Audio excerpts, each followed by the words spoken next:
You've never seen a PC like HP's Omen X compact desktop. It's a powerful gaming rig, and it's small enough to do double duty as a pseudo-console under your TV. But it also has a built-in battery, and when combined with HP's VR backpack and mixed reality headset, it lets you experience high-end virtual reality in a completely new and freeing way. The only problem? The entire package will cost you close to $3,500. That puts it far out of reach for the vast majority of gamers, even those who don't mind shelling out for the latest hardware. The compact desktop is actually made out of laptop hardware. It's powered by an Intel Core i7-7820 HK CPU and the notebook version of NVIDIA's powerful GTX 1080 GPU with 8GB of video RAM. It also comes with 16GB of DDR4 memory and a 1TB SSD. Clearly, HP didn't skimp on components. This thing can easily take on full-size gaming rigs. In Gears of War 4, running in 4K with high settings, it managed an impressive average frame rate of 56 frames per second. Stepping down to 1440p, it reached 90 FPS with ultra settings and 121 FPS in 1080p. Basically, you can expect it to handle just about every modern game well. You probably wouldn't expect that by looking at the compact desktop though. True to its name, it's sleek and relatively portable. On its own, it weighs 5.5 pounds, lighter than popular gaming notebooks from Alienware and Razer. The desktop also shares the same aesthetic as HP's Omen 15 and Omen X laptops, with a sharp, angular design and a stylish black case with red accents. It makes a statement on its own, but it really shines when you place it in the bundled dock, which turns it into a monument for PC gaming. As you'd expect, the dock gives you an easy way to connect the desktop to your workspace and quickly remove it without having to deal with plugging in cables. The front of the dock features 2 USB 3.0 ports as well as USB-C, while the back has another 3 USB connections, an Ethernet jack, as well as DisplayPort and HDMI. There's also a power connection for recharging batteries from HP's VR backpack. The compact desktop, meanwhile, has 2 USB ports up top, USB-C, HDMI, mini DisplayPort, a headphone jack, and surprisingly, a power connection for the HTC Vive headset. On top of that, there are also 2 USB ports along the lower side of the desktop. There's no SD card slot on the computer or its dock, which seems like a surprising omission for such a fully featured setup. The desktop also has a built-in battery, which lasted 1 hour and 10 minutes while running the PC Mark 8 benchmark. As for HP's mixed reality headset, it's pretty much in line with what we've seen from other Windows VR gear. It's relatively light, and most importantly, it's easy to put on and take off. There aren't any straps to configure. You just have to loosen the headband with a rear dial and tighten it once you've put it on. Thankfully, you can also flip the visor portion up without removing it, one of the more useful features we've seen from mixed reality devices. Each of its lenses features a 1440 by 1440 resolution at 90 Hz, which is also in line with the Windows competition. There's a headphone jack along the bottom of the headset, as well as a short built-in cable, which connects to either the long or short wires that come in the box. As you'd expect, HP also includes 2 mixed reality controllers. Each features a large sensor ring for spatial tracking, as well as a thumbstick and a trackpad that can also be recognized as 4 separate buttons.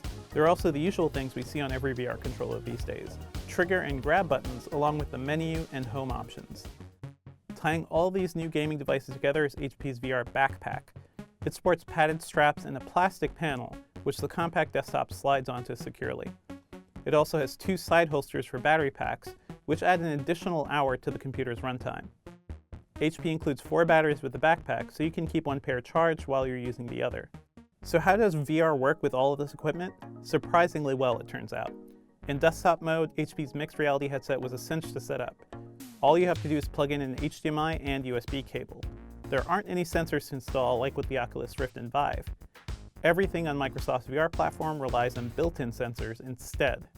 When you put on the headset, you're thrown into the Windows Mixed Reality portal, which is where all the VR magic happens. You'll be asked how you want to use your headset, in walking mode or sitting and standing. If you choose the latter, you can start walking around Microsoft's virtual living room environment and testing out mixed reality apps. If you want to walk around though, you'll need to clear out nearby furniture and trace a virtual boundary using the headset. It's all meant to keep you from bumping into your desk and nearby walls. Compared to the VR living rooms from Oculus and HTC Vive, Microsoft's feels comfortable and more like an actual home. While the company only has 60 virtual reality apps in its store so far, they include notable entries like Superhot and Arizona Sunshine. Superhot in particular feels just as smooth and immersive as it did on the HTC Vive. And since the headset is higher res, everything looks sharper as well. It handled viewing 360-degree videos, like the Star Wars Rogue One experience, well in a virtual screening room. Microsoft also wisely partnered with Valve to bring Steam VR over to mixed reality headsets. Steam automatically recognized HP's model when I started it up, and I was able to hop into Res Infinite easily. After playing it for a while though, it's clear that Microsoft's VR controllers aren't nearly as ergonomic as Oculus's excellent touch controllers. Hitting the trigger and grip buttons don't feel very natural, and since they have straight handles, they don't fit easily into the natural curve of your hands. Hopefully that's something Microsoft can fix with its next controllers. When it comes to HP's backpack accessory, I was honestly surprised by how well it worked. Sure, the setup is a bit more involved, but it offers something truly freeing that the more established VR competition can't yet handle. The backpack feels surprisingly comfortable to wear thanks to its padded shoulder straps and 2 front straps. The entire setup clocks in at 8.3 pounds, which isn't much more than what I typically lug around every day. While playing super hot, I was able to dodge bullets and take out bad guys far more easily than when I was tethered to a stationary desktop. Of course, there's also the danger of hitting a wall or running into furniture. While you could just take the backpack with you anywhere, as I did around our offices, that's not the wisest thing to do unless you had a huge amount of open space to use. For the most part, I can't help but be a VR backpack skeptic. Wireless VR solutions are already here, and they're only going to get better over the next year. The notion of carrying around a desktop on your back just to make VR more portable won't last for long, and you'd really need a lot of extra spending money to dive into HP's VR ecosystem. The compact desktop costs $24.99, while its mixed reality headset is an additional $449. And don't forget about the backpack, which adds another $499 to your bill. And if you want to use HP's headset with the backpack, you'll also have to pick up a $10 virtual display dongle. That's due to an issue with Windows, which doesn't spit out an image to mixed reality headsets unless it detects a connected display. While it would make more sense for HP just to include one of those adapters in the box, the company says it's hoping Microsoft comes up with a software fix instead. Oddly enough, the backpack setup will work just fine with an HTC Vive without that workaround. Ultimately, the Omen X compact desktop's power and unique capabilities helps it stand out from the gaming crowd. HP's mixed reality headset, meanwhile, is a solid entry into new territory, one that's bolstered by Microsoft's growing VR platform. Even though VR backpacks might not be around for long, and they're certainly not something most people should consider, HP's entry at least remains the best one we've seen so far.